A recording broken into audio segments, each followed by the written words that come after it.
Hit the third case. படத்தோடைய one line போறதுக்கு முன்னாடி இந்த படத்தை பத்தி பேசி ஆகணும். தெலுங்கு இண்டஸ்ட்ரியிலே one of the best violence படம்னா இந்த ஹிட் படத்தை தான் சொல்லலாம். ஹாலிவுட் ரேஞ்சில் இது என்னோட டெலகிராம் சேனல். டெலகிராம் சேனலோட லிங்க் டிஸ்கிரிப்ஷனில் இருக்குது. அந்த லிங்க்கை எப்படி ஓப்பன் பண்ணுன்றதுக்கான எக்ஸ்பிளைன் வீடியோவும் டிஸ்கிரிப்ஷனில் இருக்குது. தேவைப்படுறவங்க யூஸ் பண்ணிக்கலாம். இதுல வெறித்தனமான வைலன்ஸை மிரட்டி விட்டுருக்காங்க. குறிப்பா நானியோட ஆக்டிங் இருக்கே, அப்பப்பா சைக்கோ கில்லரை பிடிக்க வந்த போலீஸ்னு பார்த்தா அவர் தான் சைக்கோவா இருக்காரு. அந்த அளவு எக்ஸ்ட்ராடினரியான ஆக்டிங்கை இந்த படத்துல வெளிப்படுத்திருக்காரு. ஹானஸ்டா சொல்றேன், இந்த படத்தை மிஸ் பண்ணாத தியேட்டர்ல பாருங்க, ஒரு குட் எக்ஸ்பீரியன்ஸா இருக்கும். சரி வாங்க படத்தோடைய ஒன்லைன் என்னன்னு பார்க்கலாம். அதுக்கு முன்னாடி நம்ம சேனலை சப்ஸ்கிரைப் பண்ணாதா சப்ஸ்கிரைப் பண்ணிடுங்க, பக்கத்துல இருக்க பெல் பட்டனையும் பிரஸ் பண்ணிடுங்க. ஹீரோக்கு படத்துல அர்ஜுன் சர்க்கார்னு பேரு, ரொம்பவே ரக்கடான போலீஸ் ஆபீசர். HIT டீமோடைய இன்வெஸ்டிகேஷன் சீனியர் ஆபீசர் நம்ம ஹீரோ இருக்காரு. ஆனா அவரே ஒரு நாள் ஒருத்தனை நடுக்காட்டுல ஒரு மரத்துக்கு கீழே தலைகீழா தொங்க விட்டு ரொம்ப கொடூரமா கொலை பண்றாரு. அதுவே வீடியோவும் எடுத்து வச்சுக்கிறாரு. சோ அடுத்த நாள் நம்ம ஹீரோவே அவர் கொலை பண்ண கேஸே விசாரிக்க ஆரம்பிக்கிறாரு. ஒண்ணுமே புரியல. இந்த மாதிரி கொலைகள் இந்தியா முழுக்க தொடர்ச்சியா நடந்துட்டு வந்துட்டு இருக்கு. இப்போ நம்ம ஹீரோ பண்ணிக்கிற கொலைக்கும் சுத்தி நடக்கிற கொலைக்கும் என்ன சம்பந்தம்? ஹீரோ இவ்வளவு கொடூரமா கொலை பண்ண காரணம் என்ன? இவரு நல்லவரா கெட்டவரா அப்படின்னு சொல்றதான் இந்த படத்தோடைய மீதி கதையை. இந்த படத்தோடைய முழு கதையை தெரிஞ்சுக்க மறக்காம இந்த வீடியோவை ஸ்கிப் பண்ணாத பாருங்க. அது மட்டும் இல்லாத இந்த படத்தோடைய எண்டிங்ல ஒரு எக்ஸ்ட்ராடினரி சஸ்பென்ஸ் ஒன்னு இருக்கு, அதை மட்டும் மிஸ் பண்ணிடாதீங்க. வாங்க கதைக்குள்ள போலாம். படத்தோடைய ஸ்டார்டிங்ல தன்யான்ற ஒரு போலீஸ் ஆபீசரை ரொம்ப பெருமையா பேசிட்டு வந்துட்டு இருக்காங்க. ஒரு டீமை லீட் பண்ணி பல சைக்கோ கில்லர் கிட்ட இருந்து அப்பாவி மக்களை காப்பாத்திட்டு உயிர் தியாகம் செஞ்சாங்கன்ட்டு பாராட்டு விருது மழைய பொழிஞ்சிட்டு இருக்காங்க. அங்க கட் பண்ண இந்த சைடு அர்ஜுன் சர்க்கார் என்ற ஒரு போலீஸ் ஆபீசரை காட்டுறாங்க. அவர் தான் நம்ம படத்தோடைய ஹீரோ நானி. ஒரு இன்வெஸ்டிகேஷன் போலீஸ் ஆபீசரா இருந்துகிட்டு பல கொலைகளை செஞ்சிருக்காங்க அப்படின்னு சொல்லிட்டு நம்ம ஹீரோவா அரெஸ்ட் பண்றாங்க. அரெஸ்ட் பண்ணி ஜெயிலுக்கு கூட்டிட்டு போகும்போது பிரஸ், மீடியா, பீப்புள்னு சொல்லிட்டு நிறைய பேர் நம்ம அர்ஜுன் சர்க்காருக்கு எதிரா போராட்டம் பண்ணிட்டு வந்துட்டு இருக்காங்க. அங்க கட் பண்ண இந்த சைடு ஒரு லேடி போலீஸ் ஸ்டேஷன்ல வந்து என்னுடைய குழந்தைய காணும்னு சொல்லிட்டு கம்ப்ளைண்ட் பண்ணிட்டு இருக்காங்க. அதுவும் 9 மாசத்து குழந்தை. அந்த குழந்தைய என்ன சார் பண்ணுவாங்க அவங்க? அதுவும் பச்சை குழந்தைய. அந்த போலீஸ் ஆபீசரும் அவன் பாக்குறதுக்கு எப்படி இருப்பான் அப்படின்ற மாதிரி எல்லாம் கேட்க, அவன் பாக்குறதுக்கு ஒரு 6 ஃபீட் ஹைட்டும் அங்கங்க நரைச்ச தாடியும் மாநிறத்தோட இருப்பான். என் குழந்தைய காப்பாற்ற முடியுமா அப்படின்னு சொல்லிட்டு அந்த லேடி கெஞ்சி கேட்டுட்டு இருக்காங்க. அங்க கட் பண்ண இந்த சைடு நம்ம அர்ஜுன் சர்க்காரை தான் காட்டுறாங்க. ஜெயிலுக்கு போயிட்டு இருக்காங்க. அப்ப பாருங்க, ஜெயிலுக்குள்ள இருக்கிறவங்க கூட நம்ம அர்ஜுன் சர்க்காரை ஒரு மாதிரி விரோதமா பாக்குறாங்க. ஏன்னு பார்த்தா ஜெயிலுக்குள்ள இருக்கிற முக்காவாசி பேரு நம்ம அர்ஜுன் சர்க்காரால உள்ள வந்தவங்க தான். ஒரு ஸ்ட்ரிக்ட் அண்ட் ஒரு நேர்மையான ஆபீசர். அது மட்டும் இல்லாத சில நேரத்துல சைக்கோத்தனமா நடந்துகிட்டு ஆபீசரே ஒரு கலக்குவாருன்னா பாத்துங்களேன். சோ இப்ப பாருங்க, ஜெயிலுக்குள்ள வந்து நம்ம அர்ஜுன் சர்க்காரை கொலை பண்றதுக்காக சில கைதிகள் வரும்போது அதுல இருக்கிற ஒரு கைதி அவனே நீ கொலை பண்ணிடுவான்னு சொல்லிட்டு நம்ம ஹீரோவை காப்பாத்தி கூட்டிட்டு போறாங்க. அந்த கைதி நம்ம அர்ஜுன் சர்க்காரை பார்த்து, என்ன 2 கொலை பண்ணிட்டு தான் உள்ள வந்திருக்கியா? நீ ஒரு போலீஸ் ஆபீசர் தான், நீ எப்படி கொலை பண்ணலாம்? 2 கொலை தானா இல்ல வேற ஏதாவது கொலை இருக்கா அப்படின்னு சொல்லிட்டு அந்த கைதியும் கேட்டுட்டு வர நம்ம ஹீரோவும் பிளாஷ்பேக்கை ஸ்டார்ட் பண்றாரு. அங்க கட் பண்ணி கொஞ்ச நாளைக்கு முன்னாடி தான் காட்டுறாங்க. நம்ம ஹீரோ நடுக்காட்டுல ஸ்டைலா தம் அடிச்சுக்கிட்டு ஒரு கழுகுக்கு தீனி போட்டுட்டு இருக்காரு. அப்ப பாருங்க, அந்த காட்டுல ஒரு பெரிய மரத்துல நீளமான கழுத்துல ஒருத்தனை தலைகீழா தொங்க விட்டு இருக்காரு. வீடியோ ஆன் பண்ணி ரெக்கார்ட் பண்ணிட்டு அவனை கொடூரமான முறையில கழுத்தறுத்து கொலை பண்றாரு நம்ம ஹீரோ. சோ அங்க கட் பண்ண அடுத்த நாள் நம்ம ஹீரோ HIT ஆபீஸுக்கு போறாரு. அப்ப பாருங்க, ஹையர் ஆபீசர் நம்ம அர்ஜுன் சர்க்காரை அந்த டீமுக்கு இன்ட்ரோடியூஸ் பண்ணி வைக்கிறாங்க. ரொம்பவே மோஸ்ட் இன்டெலிஜென்ட்டான ஆபீசர். இவர் கூட இருந்து எல்லா கேஸையும் சால்வ் பண்ற வேலையை பாருங்க அப்படின்னு சொல்லிட்டு அந்த டீமுக்கு இன்ட்ரோடியூஸ் பண்ணி வச்சுட்டு அந்த ஹையர் ஆபீசரும் அங்க இருந்து கிளம்பிடுறாரு. இப்ப நம்ம ஹீரோவுடைய அசிஸ்டன்ட் 2 பேரை காட்டாங்க. ஒருத்தர் பேரு திவாகர், இன்னொருத்தர் பேரு வர்ஷா. டிபார்ட்மெண்ட் பத்தின டீடைல் எல்லாமே சொல்லிட்டு இருக்க திடீர்னு அவங்களுக்கு ஒரு போன் கால் வருது. இந்த போல ஃபாரஸ்ட்ல ஒரு கொடூரமான கொலை நடந்திருக்குது அப்படி சொல்லிட்டு அந்த கொலையை பார்க்கறதுக்காக நம்ம ஹீரோவும் அவங்க டீமும் போறாங்க. அந்த கொலையை பண்ணதே நம்ம ஹீரோ தான். அந்த கொலையை இன்வெஸ்டிகேஷன் பண்றதுக்காக நம்ம ஹீரோவும் டீமும் போறாங்க. அந்த கொலையை இன்வெஸ்டிகேஷன் பண்றாங்க. ஆனா எந்த ஒரு ஆதாரமே கிடைக்கல. ஹீரோ அந்த 2 அசிஸ்டன்ட்டை பார்த்து, என்ன ஏதாவது ஆதாரம் கிடைச்சதா இல்லையா அப்படி சொல்லிட்டு கேட்கறாரு. எதுவுமே கிடைக்கல அப்படி சொல்லிட்டு கையை வச்சிடறாங்க. எதுவும் கிடைக்காது. அவன் இந்த கொலையை ஒரு மோட்டிவா தான் பண்ணிருக்கான். அது மட்டும் இல்லாத வெரி பிளானடா பண்ணிருக்கான் அப்படின்னு சொல்றாரு. அங்க கட் பண்ண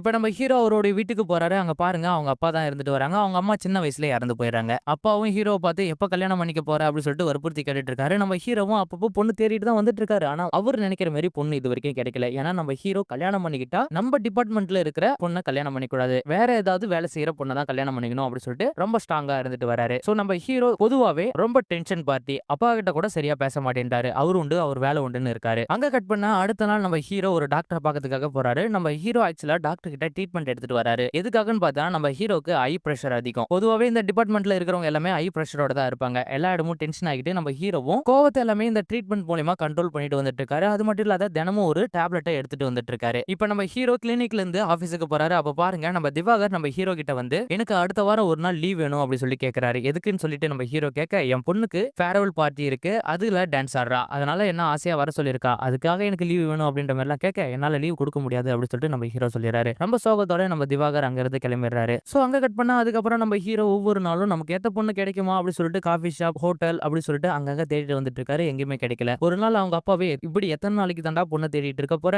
இதுக்கு ஒரு வழியை பார்க்கணும் அப்படின்னு சொல்லிட்டு நம்ம ஹீரோ கிட்ட சொல்லிட்டு போக, அடுத்த நாளே நம்ம ஹீரோவை ஒரு பொண்ணு மீட் பண்றதுக்காக வராங்க. அவங்க பேர் என்னன்னு பாத்தீங்கன்னா ருதுல்லா. இவங்க தான் நம்ம படத்தோடைய ஹீரோயினி. ஹீரோவும் நீங்க யாரு அப்படின்ற மாதிரி எல்லாம் கேட்க, என்ன தெரியலையா, நேத்து நீங்க தானே மேட்ரிமோனில எனக்கு சேட் பண்ணுங்க, நீங்க சொல்லிதான் நான் இந்த அட்ரஸ்க்கே வந்தேன் அப்படின்ற பேர்ல நம்ம ஹீரோயினி சொல்ல, எது நான் சொன்னா அப்படின்னு சொல்லிட்டு அவங்க அப்பாவுக்கு உடனே கால் பண்றாரு. மேட்ரிமோனில ப்ரொஃபைல் எதனா எனக்கு ஆட் பண்ணி அப்படின்னு சொல்லிட்டு அவங்க அப்பாட்ட கேட்க, ஆமா நான் தான்டா பண்ணேன் அப்படின்றாரு. சோ அதுக்கப்புறமா நம்ம ஹீரோ இவர் பார்த்த வேலை தானா அப்படின்னு சொல்லிட்டு நம்ம ஹீரோயினியும் ஜாலியா பேச ஆரம்பிக்கிறாங்க. நம்ம ஹீரோயினிக்கு நம்ம ஹீரோவை பிடிச்சு போக ரெண்டு பேருமே ஒருத்தருக்கு ஒருத்தர் டைம் ஸ்பெண்ட் பண்ணிக்கிட்டு ரொம்ப ஃப்ரீடமா பேச ஆரம்பிக்கிறாங்க. நம்ம ஹீரோ ஹீரோயினியை வீட்டுல டிராப் பண்றதுக்காக போறாங்க. அப்பா பாருங்க ரொம்ப நெருக்கமா கிஸ் பண்ணலாம் அப்படின்னு சொல்லிட்டு நம்ம ஹீரோ போக, அந்த இடத்துல ஒரு அதர் பர்சன் வந்து டிஸ்டர்ப் பண்ணிடுறாரு. கோவமா பார்த்து விரட்டி விட்டுறாரு நம்ம ஹீரோ. அப்ப பாருங்க நம்ம ஹீரோயினி, நீ எப்பயுமே இப்படிதான் இருப்பியா, உன்னைய பார்க்கும்போது எனக்கு ஒரு விஷயம் மட்டும் சொல்ல தோணுது, நீ அம்மா வளர்ப்புல மட்டும் வளரல, அது மட்டும் எனக்கு கன்ஃபார்மா தெரிய வருது. ஏன்னா அம்மா வளர்ப்புல வளர்ந்திருந்தா கோவத்தை எப்படி கண்ட்ரோல் பண்றது, கேர் பண்றது எப்படின்னு சொல்லிட்டு ரொம்ப நல்லாவே அம்மா சொல்லி கொடுத்திருப்பாங்க. அது எதுவுமே உங்ககிட்ட இல்ல. சோ இது எல்லாமே உன்னுடைய அம்மா இடத்துல இருந்து நான் உனக்கு கத்து தரேன், கத்து கொடுக்கலாமா அப்படின்னு சொல்லிட்டு நம்ம ஹீரோ கிட்ட கேட்க,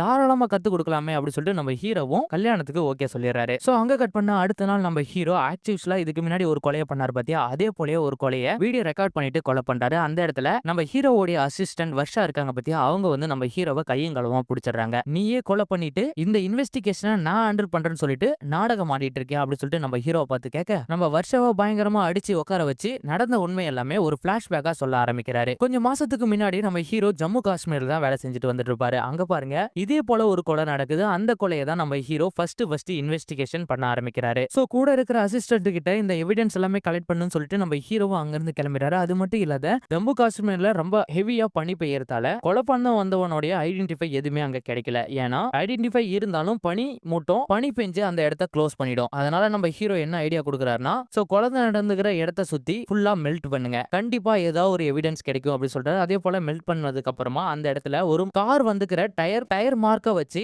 ஐடென்டிஃபை பண்றாரு. அந்த டயர் என்ன மாடல் டைப், அந்த டயரை எந்த கடையில வாங்கினாங்க அப்படின்னு சொல்லிட்டு இன்வெஸ்டிகேஷனை ஸ்டார்ட் பண்றாரு. ஒரு சைடு பார்த்தா நம்ம ஹீரோவோட அசிஸ்டன்ட் அந்த ஃபுல் டெட் பாடியை செக்அப் பண்ணி ஃபாரன்சிக் ஆபீசர்ல இருந்து ரிப்போர்ட்டை வாங்கி வந்திருக்காரு. அந்த பாடியில 3 ஆர்கன்ஸ் மிஸ் ஆயிருக்கு, ஹைபோதாலமஸ், பிட்யூட்டரி அண்ட் அட்ரினல். இது மூணும் அந்த பாடியில இருந்து மிஸ் ஆயிருக்கு அப்படின்னு சொல்லிட்டு ரிப்போர்ட்டை கொடுக்குறாரு. சோ அதுக்கப்புறமா இந்த கேஸை பயங்கர இம்பாக்டா எடுத்துக்கிட்டு நம்ம ஹீரோவும் அவங்க டீமும் லீட் பண்ண ஆரம்பிக்கிறாங்க. சோ அந்த டயர் மார்க்கை வச்சுட்டு அது என்ன கார்னு சொல்லிட்டு ஐடென்டிஃபை பண்ணிட்டாங்க. அது ஒரு பொலிரோ கார். அந்த டைம்ல பொலிரோ கார் இந்த சைடு எதனா வந்துச்சா அப்படின்னு சொல்லிட்டு பக்கத்துல இருக்கிற வீட்டு எல்லாமே கேட்டுட்டு வந்துட்டு இருக்காங்க. அப்ப பாருங்க ஒரு வீட்டை கை காட்டுறாங்க, இந்த வீட்டுல தான் பொலிரோ கார் இருக்கு அப்படின்னு சொல்லிட்டு அந்த வீட்டுக்கு போயிட்டு நம்ம ஹீரோவும் அவருடைய அசிஸ்டன்ட்டும் செக் பண்றாங்க. அதுல இருந்து ஒரு அன்னோன் பர்சன் தப்பிச்சு ஓடுறாரு. இவன் ஏன் நம்மள பார்த்து தேவையில்லாத ஓடுறானேன்னு சொல்லிட்டு நம்ம ஹீரோவும் அவனை துரத்தி பிடிச்சி அடிச்சு விசாரிக்கிறாரு. அப்ப பாத்தீங்கன்னா அந்த கொலையை இவன் தான் பண்ணிருக்கான்னு சொல்லிட்டு ஐடென்டிஃபை பண்ணிடுறாரு. ஏன் எதுக்கு கொலை பண்ண அப்படின்னு சொல்லிட்டு நம்ம ஹீரோவும் பயங்கரமா அடிச்சு கொடுமை பண்ணி விசாரிக்கிறாரு. அவன் வாயே திறக்க மாட்டேன்றான். அப்ப பாருங்க திடீர்னு நம்ம ஹீரோ நியூஸ பார்க்கும்போது பீகார்லயும் இதே போல ஒரு கொலை நடந்துக்கிட்ட பாக்குறாரு. சோ அதை பார்த்து டீம் கிட்ட எல்லாம் சொல்ல, நம்ம உடனே பீகார் போய் ஆகணும், பீகார் போயிட்டு இந்த கொலையான மோட்டிவ் என்னன்னு சொல்லி விசாரிக்கணும் அப்படின்னு சொல்லிட்டு பீகார் கிளம்பி போறாங்க. பீகாரில் இருக்கிற போலீஸ் ஆபீசரும் சாதாரணமா பீகாருக்குள்ள போயிட்டு யாரையும் எப்படியும் விசாரிக்க முடியாது. ஏன்னா அங்க இருக்கிறவங்க எல்லாமே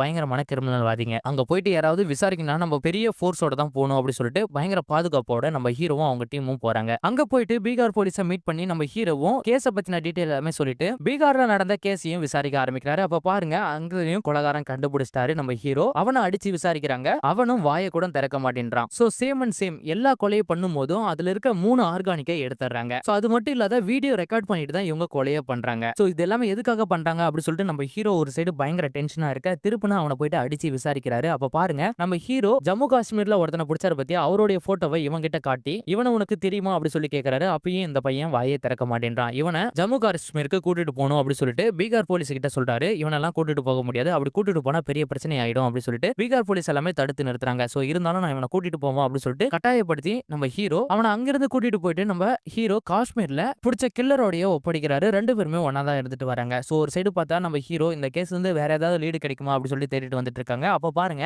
நம்ம ஹீரோக்கு கத்தியால குத்தி இவங்க எல்லாமே கொலை பண்றாங்க பத்தியா, அதுல ஒரு ஆயுதம் கிடைக்குது. அந்த ஆயுதத்துக்குள்ள சிடிகேன்னு சொல்லிட்டு ஒரு லெட்டர் எல்லாமே அந்த கத்திக்குள்ள எழுதப்பட்டிருக்கு. அதை நம்ம ஹீரோ வாட்ச் பண்றாரு. சோ அதுக்கப்புறமா அந்த 2 சைக்கோ கில்லர் கிட்டயும் போயிட்டு சிடிகேனா என்ன, இதுக்கு பின்னாடி என்ன மோட்டிவ் இருக்கு அப்படி சொல்லிட்டு அவங்க 2 பேருமே அடிச்சு விசாரிக்கிறாரு. அப்பயும் அவங்க வாயை திறக்கல. சோ உல்டாவா கேட்டு பார்க்கலாம் அப்படி சொல்லிட்டு ஒருத்தனை மாத்தி ஒருத்தனை ட்விஸ்ட் பண்ணி கேட்கறாரு. கேக்குறாரு. அப்ப பாருங்க ஒருத்தன் நடந்த உண்மை எல்லாமே சொல்லிடுறான். சோ அங்க கட் பண்ண இந்த சைடு பார்த்தா நம்ம அர்ஜுன் சர்க்காரை எதிர்த்து வெளிமாநிலத்துல மக்கள் எல்லாமே போராட்டம் பண்ணிட்டு வந்துட்டு இருக்காங்க. சோ இவருடைய நடவடிக்கை எல்லாம் சரியில்ல, மக்களை ரொம்பவே போட்டு டார்ச்சர் பண்றாரு அப்படி சொல்லிட்டு வெளியே பிரஸ் மீடியா எல்லாமே கூட்டு பயங்கரமா போராட்டம் பண்ணிட்டு வந்துட்டு இருக்க ஒரு கட்டத்துல அந்த வெளிக்கிற ஆட்கள் எல்லாமே நம்ம ஹீரோவுடைய போட்டோவையும் யூனிஃபார்மையும் போட்டு எரிக்கிற மாதிரி எரிச்சு போராட்டம் பண்ணிட்டு வராங்க. அதை பார்த்து நம்ம ஹீரோ பயங்கரமா டென்ஷன் ஆகி அங்க இருக்கிற மக்களை எல்லாமே அடிச்சு வெளுக்கிறாரு. சிடிகே என்றதுக்கு என்ன மீனிங், இதை சொல்லிட்டேங்கன்னா ஒன்னா உயிரோட விட்டுருவோம் அப்படின்ற மாதிரிலாம் நம்ம ஹீரோ கேட்க அவனுங்களும் வாயே திறக்க மாட்டேன்றாங்க. அதுக்கப்புறமா நம்ம ஹீரோ அதை பத்தின டீட்டெயில் எல்லாமே விசாரிச்சுட்டாரு. சோ அப்படின்னா என்னன்னு அர்த்தம் பாத்தீங்கன்னா, சிடிகே என்றது ஒரு டார்க் வெப்சைட். நார்மலா குரோம் ப்ரௌசர், யூடியூப் அந்த போல இல்லாம ஒரு மறைமுகமான வெப்சைட் இது. இந்த சீக்ரெட் வெப்சைட் மூலமா guns, weapons, drugs, prostitution, human trafficking இந்த போல இல்லீகல் ஆக்டிவிட்டி எல்லாமே இந்த டார்க் வெப்சைட் மூலமா தான் கிரியேட் பண்ணி யூஸ் பண்ணிட்டு வந்துட்டு இருக்காங்க. சோ இப்போ இந்த சைக்கோபாட்ஸ் வில்லன் எல்லாம் இருக்கானுங்க பத்தியா, அவனுங்க ஒரு வெப்சைட்டை கிரியேட் பண்ணி இந்த போல சைக்கோத்தனமான கொலைகளை பண்ணி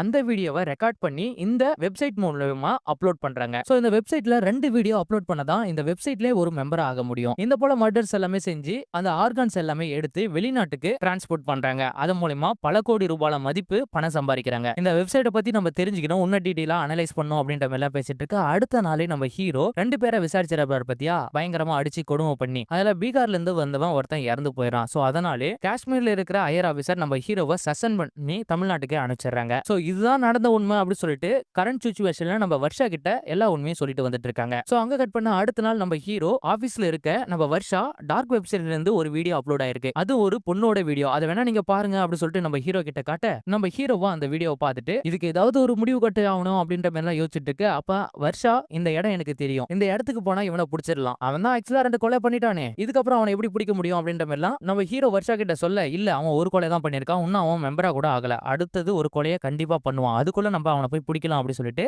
இந்த இடம் ஜெய்ப்பூர்ல இருக்குன்னு சொல்லிட்டு நம்ம ஹீரோவை ஜெய்ப்பூருக்கு கூட்டிட்டு போறாங்க. ஜெய்ப்பூர்ல இருக்கிற போலீஸ் ஆபீசர் கிட்ட இந்த கேஸ பத்தின டீடைல் எல்லாமே சொல்லிட்டு எங்களுக்கு தேவையான சப்போர்ட்டை கொடுங்க அப்படின்னு சொல்லிட்டு ரெக்வஸ்ட் பண்றாரு. அதே போல அவனுடைய போட்டோவை காமிச்சு இவன் எந்தெந்த ஊர்ல இருக்கான், இவனை பத்தின டீடைல் எதுனா கிடைக்குமா அப்படின்னு சொல்லிட்டு சர்ச் பண்ண சொல்றாரு. ஜெய்ப்பூர்ல இருக்கிற போலீஸ் ஆபீசர் ஒருத்தர் அவன் போட்டுக்கிற ட்ரெஸ்ஸை பார்த்து இவன் பெட்ரோல் பங்க்ல தான் கண்டிப்பா ஒர்க் பண்ணும் அப்படி சொல்லிடுறாரு. சோ அதுக்கப்புறமா பெட்ரோல் பங்கா தேட ஆரம்பிக்கிறாங்க. சோ அங்க கட் பண்ணி இந்த சைடு பார்த்தா நம்ம ஹீரோனி ஜெய்ப்பூருக்கே வந்திருக்காங்க நம்ம ஹீரோவை பார்க்கறதுக்காக. 2 பேருமே ரொம்ப ரொமான்ஸ் பண்ணிட்டு இருக்க, எனக்காக நீ இங்க ஜெய்ப்பூர் வரைக்கும் வந்தியா அப்படின்னு சொல்லிட்டு நம்ம ஹீரோ கேட்க, நம்ம ஹீரோயினி உனக்காக தான் வந்தேன் அப்படின்ற மாதிரி எல்லாம் சொல்ல நம்ம ஹீரோ பயங்கரமா அப்செட் ஆயிடுறாரு. அது மட்டும் இல்லாத நம்ம ஹீரோயினி நம்ம ஹீரோக்காக ஒரு சர்ப்ரைஸும் கொடுக்குறாங்க. அதாவது அவங்க அம்மா பேசுற மாதிரி ஏஐ மூலமா கிரியேட் பண்ணி ஒரு வீடியோவை நம்ம ஹீரோக்கு காட்டின உடனே நம்ம ஹீரோ பயங்கர ஆனந்தமா அந்த வீடியோவை பார்த்துட்டு வந்துட்டு இருக்காரு. சோ அங்க கட் பண்ண அடுத்த நாள் அவன் பெட்ரோல் பங்க்ல வேலை செய்யறவன் இல்ல அப்படி சொல்லிட்டு நம்ம ஹீரோ கண்டுபிடிச்சாரு. அது மட்டும் இல்லாத அந்த கொலைகாரனையும் கண்டுபிடிச்சு அவனை பின்தொடர்ந்து போறாரு. ஆனா ஒரு கட்டத்துக்கு மேல அவன் நம்ம ஹீரோவை அடிச்சு போட்டு தூக்கிட்டு அவனோட இடத்துக்கு போயிடுறான். அப்ப பாருங்க நம்ம ஹீரோ மயக்கத்துல தான் இருக்கான் அப்படின்னு சொல்லிட்டு அந்த சீரியல் கில்லர் நினைக்கிறான். ஆனா அந்த இடத்துல தான் நம்ம ஹீரோ பயங்கரமான ஒரு ட்விஸ்ட் கொடுக்குறாரு. ஆக்சுவலா நம்ம ஹீரோ மயக்கத்துலலாம் இல்ல, இவனை பிடிக்கிறதுக்காக தான் மயக்கத்துல இருக்கிற மாதிரி நடிச்சிருக்காரு. சோ இப்போ நம்ம ஹீரோ அந்த சைக்கோ கில்லரை அடிச்சு கொலை பண்ணிட்டு இன்டர்வல் போட்டா இன்டர்வலுக்கு அப்புறம் மெயின் வில்லனை காட்டுறாங்க. மெயின் வில்லன் வந்து இந்த போல சைக்கோ கில்லர் எல்லாமே கொலை பண்ணிட்டு வீடியோவெல்லாம் அப்லோட் பண்றாங்க பாத்தியா, அதே போல நம்ம ஹீரோவும் 2 வீடியோவை அப்லோட் பண்ணிட்டாரு. நம்ம ஹீரோவை மெம்பர்ஷிப்லயும் ஆட் பண்ணிட்டாங்க. மெம்பர்ஷிப்ல ஆட் பண்ணதுக்கு அப்புறம் எல்லாருமே ஒரு இடத்துக்கு வர சொல்லுவாங்க.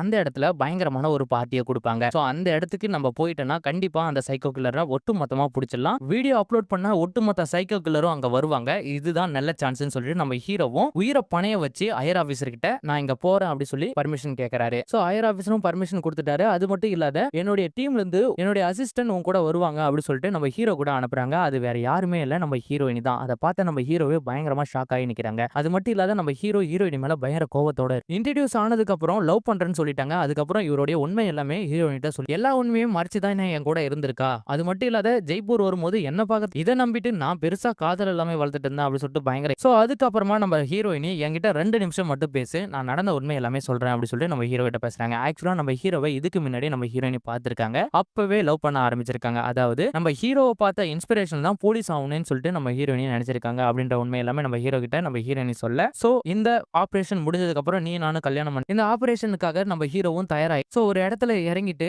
என்ன ஃபாலோ பண்ணுங்க அப்படி சொல்லிட்டு திவாகர் இவங்க 3 பேருமே நம்ம ஹீரோவை ஃபாலோ பண்ணிட்டு வந்துட்டு இருக்காங்க. நம்ம ஹீரோவும் ஒரு இடத்துல அந்த சீரியல் கில்லர் அவங்க சொன்ன இடத்துல வெயிட் பண்ணிட்டு இருக்காங்க. அப்ப திடீர் அந்த காருக்கு பின்னாடி 3 கார் வருது. நம்ம அந்த டீம் முன்ன போயிட்டு இருக்காங்க. அந்த 3 காரையும் நம்ம ஹீரோயினையும் ஃபாலோ பண்ணிட்டு வந்துட்டு இருக்காங்க. அந்த 3 காரும் 3 டைரக்ஷன்ல ஒரு கட்டத்துக்கு மேல சோ இப்போ இந்த 3 பேருமே ஆளுக்கு ஒரு டைரக்ஷன்ல போறாங்க. இப்போ நம்ம ஹீரோ எந்த கார்ல தான் இருக்காரு, எந்த டைரக்ஷன்ல தான் போயிருக்காங்க அப்படி சொல்லிட்டு இவங்க 3 பேருக்கும் பயங்கர கன்ஃபியூஷன் ஆயிடுச்சு. சோ இப்போ நம்ம ஹீரோவை அந்த சீரியல் கில்லர் எல்லாமே இருக்கிற இடத்துக்கு உள்ள கூட்டிட்டு போயிறாங்க. அங்க போய் பார்த்தா பயங்கர கொடூரம். சோ இப்போ நம்ம ஹீரோ உள்ள போனதுக்கு அப்புறம் அந்த மெயின் வில்லனும் நம்ம ஹீரோவை பார்த்து நீ ரொம்ப ஸ்மார்ட்டா இருக்க அப்படி சொல்லிட்டு அப்ரிஷியேட் பண்றாரு. அது மட்டும் இல்லாத உனக்கு ஒரு ரூம் கொடுத்துருக்கேன், அந்த ரூம்ல ரெஸ்ட் எடு இன்னும் ஒன் சோ இந்த கேம் ரொம்பவே எக்ஸைட்டிங்காவும் இன்ட்ரெஸ்டிங்கா இருக்கும் அப்படி சொல்லிட்டு அங்க இருந்து கிளம்பி ரூம்ல இருக்கிற ஒரு வெள்ளை கோட்டை மாட்டிக்கிட்டு சோ இந்த போலயே புதுசா இன்னும் 4 சீரியல் கில்லர் நம்ம ஹீரோவை போல மெம்பர்ஷிப்ல வந்திருக்காங்க. அவங்களும் அதே போல வெள்ளை கோட். இப்ப நம்ம ஹீரோ கூட அந்த 4 பேரும் சேர்ந்துக்கிட்டு ஒட்டு மொத்தமா ஒரு டீமா நிக்கிறாங்க. மொத்த சீரியல் கில்லரையும் மீட் பண்ண. சோ இந்த சைடு பார்த்தா அந்த சீரியல் கில்லரையும் பிடிச்சவனும் அதே நேரத்துல நம்ம அர்ஜுன் சர்க்காரையும் காப்பாத்தி ஆகணும் அப்படி சொல்லிட்டு நம்ம ஹீரோனி பேசிட்டு இருக்காங்க. நடந்த உண்மை நான் சொல்ற வரைக்கும் நீங்க சிவியரா எந்த ஒரு ஆக்ஷனும் எடுக்கக்கூடாது அப்படி சொல்லிட்டு அவர் இன்ஃபார்ம் பண்ணிடுறாரு. சோ அவர் சொல்றதெல்லாமே பண்ண முடியாது. உள்ள போய்க்கிறது அர்ஜுன் சர்க்கார். அவர் இல்லைன்னா இன்னைக்கு எதுவுமே இல்ல. அவரை காப்பாத்துறதுக்கான நம்ம எல்லா முயற்சியுமே எடுக்கணும் அப்படி சொல்லிட்டு நம்ம ஹீரோனியும் வருஷமும் ஆளுக்கு ஒரு டைரக்ஷன்ல போறாங்க. இன்னொரு சைடு பார்த்தா நம்ம திவாகர் போயிடுறாங்க. ஒரு கட்டத்துக்கு மேல திவாகர் அவங்க டீமோட ஆட்கள், அதாவது சீரியல் கில்லர் இருக்கிற ஒரு டீமோட ஆட்கள் வந்து சோ இவங்க போற இடம் என்னன்னு பாத்தீங்கன்னா ஃபுல்லா ஃபாரஸ்ட் ஏரியா இருக்கு. நம்ம ஹீரோ இருக்கிற உள்ள ஒரு பில்டிங் குள்ள தான் நம்ம ஹீரோவும் அந்த சீரியல் கில்லரும் மொத்த பேர் இருக்காங்க. அண்டர் கிரவுண்ட்ல நம்ம ஹீரோ யாருக்கும் தெரியாத கீழே ஒரு கூண்டுல அடைச்சி வச்சிருக்கான் அந்த சீரியல் கில்லர். அது மட்டும் இல்லாத 10 வயசு குழந்தை, 5 வயசு குழந்தை, எக்கச்சக்கமான பேர் அங்க உள்ள இருக்காங்க. இவங்களை எப்படியாவது காப்பாத்தணுமே அப்படின்னு சொல்லிட்டு அங்க இருந்து கிளம்பி போக இப்ப ஒட்டுமொத்தமான சீரியல் கில்லர் முன்னாடி அந்த வில்லன் நம்ம ஹீரோவை இன்ட்ரோடியூஸ் பண்ணி வைக்கிறாங்க. அது மட்டும் இல்லாத மொத்தம் இன்னைக்கு கேம்ல 3 ரவுண்ட் இருக்கு. ஃபர்ஸ்ட் ரவுண்ட ஸ்டார்ட் பண்ணலாம் அப்படி சொல்லிட்டு ஸ்டார்ட் பண்றாங்க. ஒரு கொம்புல 4-5 கயிறு இருக்கும். அந்த 4-5 கயிறையும் ஒவ்வொருத்தரா போயிட்டு அறுக்க சொல்லுவாரு. நம்ம ஹீரோவும் அறுத்துருவாரு. கடைசியா ஒரு பிரஷர் தாங்காத அந்த கயிறு பிச்சுக்கும். அப்ப பாருங்க அந்த கயிறு அருந்து விழுந்த பிரஷர் கயிறு கட்டப்பட்டு இருக்கும். அந்த கயிறோட அந்த கையை பிச்சுக்கிட்டே போயிடும். அப்பவே இதை பார்த்து நம்ம ஹீரோ மனசுக்குள்ளேயே பயங்கர எமோஷனல் ஆகுறாங்க. ஆனா அங்க இருக்கிற சீரியல் எல்லாமே பயங்கரமா சந்தோஷம் அடைஞ்சிட்டு வந்துட்டு இருப்பாங்க. எதுக்காகன்னு பார்த்தா இவங்களுடைய வேலையை இவங்கள கொலை பண்ணணும்.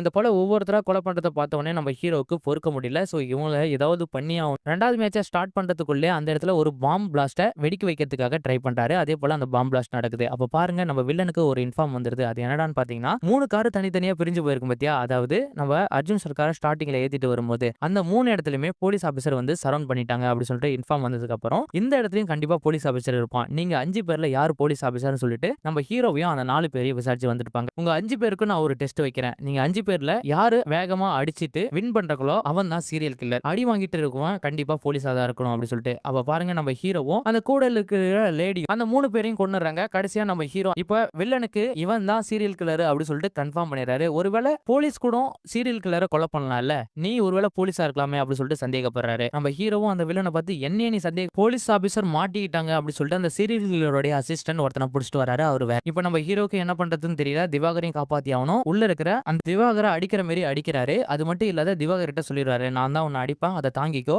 அதுக்கப்புறம் உன்னை நான் பாத்துக்கிறேன் அப்படின்ற மாதிரி சொல்லிட்டு சீரியல் கில்லர் அந்த ஹெட் முன்னாடி நம்ம ஹீரோ இவனை எப்படியாவது கொலை பண்ணி ஆகணும் அப்படி சொல்லிட்டு அப்படி இப்படியும் போட்டு அவனை சோ அதுக்கப்புறமா நம்ம திவாகரை கட்டி போட்டு உட்கார வைக்க கடைசி மேட்ச் ஸ்டார்ட் ஆகுது. கடைசி மேட்ச்ல யாருன்னு பாத்தீங்கன்னா ஒரு குழந்தை பேசிட்டு வந்துட்டு இருக்காங்க. பச்சை குழந்தையாடா கொலை பண்ண போறாங்க அப்படி சொல்லிட்டு நம்ம ஹீரோ பயங்கரமா டென்ஷன் ஆயிட்டு நான் தாண்டா அந்த போலீஸ் அப்படி சொல்லிட்டு மொத்த பேரையும் அந்த இடத்துல சரமாரியா வெட்டி தள்ளுறாரு. நம்ம வில்லனுக்கு பயங்கரமான ஷாக்கு. இவ்வளவு நேரம் போலீஸ் கூட. சோ இன்னொரு சைடு பார்த்தா நம்ம ஹீரோயினையும் அவங்க டீமை கூட்டிட்டு உள்ள வந்துடுறாங்க. ஒரு சைடு பார்த்தா நம்ம ஹீரோவும் அந்த மொத்த பேரையும் சமாளிச்சுக்கிட்டு நம்ம திவாகரையும் அண்டர் கிரவுண்ட்ல இருந்த சில பேரையும் திவாகர் கூட்டிட்டு போயிட்டு வந்துட்டு இருக்காரு. சோ அவங்களுக்கு பாதுகாப்பா நம்ம ஹீரோ பயங்கரமா சண்டை போட்டுட்டு இருக்காரு. அவரால் முடிஞ்ச அளவு சண்டை போடுறாரு. ஆனா ஒரு கட்டத்துக்கு மேல நம்ம ஹீரோயினி ஃபோர்ஸோட வந்துடுறாங்க. இன்னொரு சைடு பார்த்தா ஹிட் செகண்ட் பார்ட்ல ஒரு ஹீரோ இருந்தார் பத்தியா, அவரும் நம்ம ஹீரோ எல்லாருமா சேர்ந்து அந்த சீரியல் கில்லரோட மொத்த இடத்தையும் அழிச்சாரு. அந்த சீரியல் கில்லரோட ஹெட்டிங். சோ அதுக்கப்புறம் நம்ம ஹீரோவுடைய ஹையர் ஆபீசர் இதுக்கு எல்லாத்துக்குமே நீ தான் காரணம் அப்படி சொல்லிட்டு நம்ம ஹீரோவை அப்ரிஷியேட் பண்ணிட்டு நாளைக்கு பிரஸ் மீட்ல பேசலாம் அப்படி சொல்லிட்டு நம்ம ஹீரோ கிட்ட சொல்லிட்டு வந்துட்டு இருக்கு. அப்ப பாருங்க நம்ம ஹீரோ ஒரு பெரிய இந்த கேஸ் தானியான்ற ஒரு லேடி போலீஸ் ஆபீஸ் தான் லீட் பண்ணிட்டு வந்துட்டு இருப்பாங்க. சோ இந்த சீரியல் கில்லர் எல்லாமே ஒரு 3 கைத்த கட்டி அதை அறுத்து விட்ட உடனே ஒரு லேடி இறந்து போறாங்க பத்தியா, அது போலீஸ் ஆபீசர் தான். அவங்களுக்கு தான் இந்த கிரெடிட் எல்லாமே சேரணும். தானியாவுக்கு தகுந்த மரியாதையும் மதிப்பும். இந்த கதை எல்லாமே நம்ம ஹீரோ ஒரு கைதி கிட்ட இப்ப நம்ம ஹீரோ ஜெயிலுக்கு போற காரணம் என்னன்னு பாத்தீங்கன்னா சீரியல் கில்லர் ஒருத்தன் ஜெயில இருக்கான். ஆக்சுவலா அந்த சீரியல் கில்லரே நம்ம ஹீரோ கிட்ட கதை கேட்டுட்டு இருக்கான். அவன் தான் அந்த சீரியல் கில்லர். அவனை போட்டு தள்ளுறதுக்காக தான் நம்ம ஹீரோ உள்ள போயிருக்காரு. அவனை போட்டு தள்ளிட்டு நம்ம ஹீரோவும் வெளியே வந்துறாரு. சோ இதோட இந்த 3rd கேஸும் முடிஞ்சுன்னு சொல்லிட்டு இந்த படத்தை கம்ப்ளீட் பண்றாங்க. அது மட்டும் இல்லாத 4th கேஸை ஹேண்டில் பண்றது தியேட்டர்ல கார்த்தியை பார்த்த உடனே சோ இதுதான் உண்மையான கேமியோ, இதுதான் உண்மையான சஸ்பென்ஸ் இந்த படம். சோ இந்த hit first case, second case, third case இன்ட்ரெஸ்டிங்காவும் இருந்துச்சு. அது மட்டும் இல்லாத இப்படி ஒரு இன்வெஸ்டிகேஷன். சோ இப்ப நானியும் வந்து ஹிட் 3ல பிச்சு உதவிட்டாரு. நானும் உங்களை போல வெயிட் பண்ணிட்டு இருக்கேன். சோ மறக்காம நம்ம சேனலை சப்ஸ்கிரைப் பண்ணிடுங்க. பக்கத்துல இருக்க